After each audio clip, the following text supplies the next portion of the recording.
Yesterday, during your lunch break, what did you hear, smell, see? Were there people around?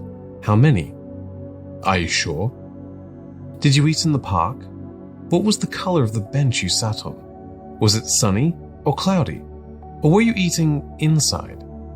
If so, how many people sat nearby? How was the atmosphere? What type of music was playing? We take in a lot during our everyday encounters with our environment. Our brains store much of what we experience in our memory. But are our memories reliable? If we saw something with our own eyes, how can we be wrong? Do our memories, our perception, deceive us? Is seeing really believing? Were you able to answer with certainty all of the questions asked in the intro of this video? Perhaps the occasion of eating lunch was too mundane, too boring for you to remember the details. A more traumatic or unexpected experience you would surely remember accurately, right? On a summer day in 2005, a terrorist bombed a bus in London. Several people who say they saw it happen live on television gave detailed accounts of the event. They described the incident, both the circumstances leading up to the bombing and the actual blast. One person described the passengers, what they were wearing and doing, as well as their positions on the bus. One of the witnesses even alleged to have seen an actual dismembered limb on the floor. In reality, there was no recording of the incident at all. It was impossible for them to have seen the explosion live on television. No part of the explosion was televised. They hadn't even made a reenactment of the bombing. How can this be? Were they flat out lying? One theory may be because the media had reported on the story so extensively in the UK and was presumably so entrenched in their minds, they had somehow created memory of seeing something they had never witnessed. Is this a satisfactory explanation? What we do know is that people can make mental errors. We sometimes rely on heuristics or mental shortcuts that help us to piece together clues around us to more quickly come to a conclusion. While useful, it can have its hiccups. Our memories can be distorted.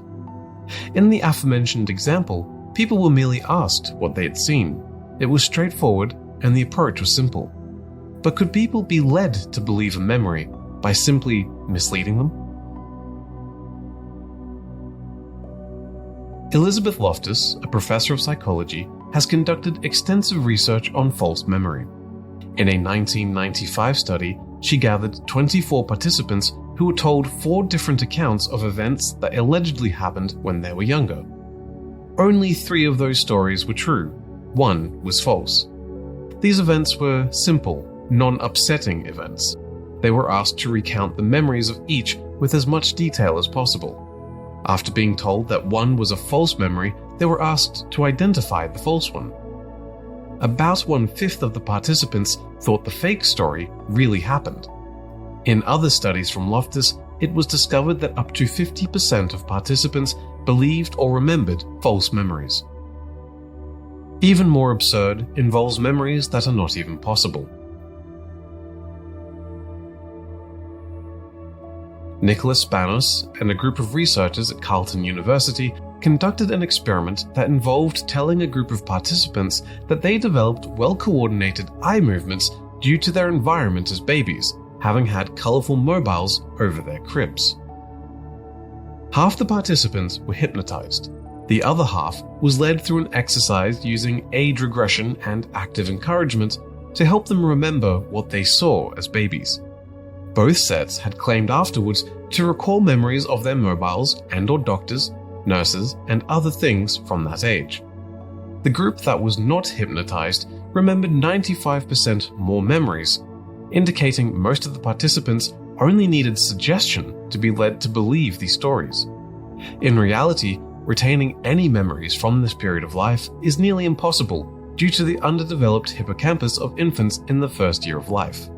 Yet, they were able to convince them it happened either through hypnosis or other forms of leading. There are many accounts of false memories, some with serious outcomes. What can be done about this phenomenon? Can it be prevented? How can memories from many years ago be verified or refuted? With no definitive absolute answer, unfortunately, it's somewhat a phenomenon. On this channel, we endeavor to supply information, encourage critical thinking, and reflection. However, there are often no concrete answers. Psychology is a mystery where sometimes even the most learned minds do not have an explanation. This channel seeks to probe and discuss these topics. If you'd like to continue on this journey of psychology exploration, whether in literature, theory, research, or in everyday life, please subscribe and like.